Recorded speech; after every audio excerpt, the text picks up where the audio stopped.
Gardening fanatics, check out this gardening sleeve that was actually sent to me to try out.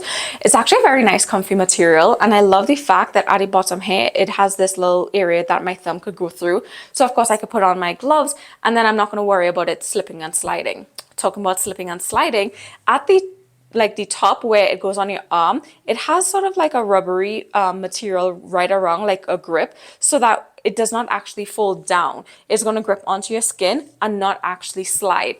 Now with this material, it's very airy, as you can sort of see, you can kind of see through, but it's also UV protectant. But that airy material is definitely going to help with sort of moisture around your skin and kind of help promote with like air circulation. So on those hot days, it's not going to add like extra heat, especially if you're in that beaming sun. It's not going to add extra heat because of that type of material.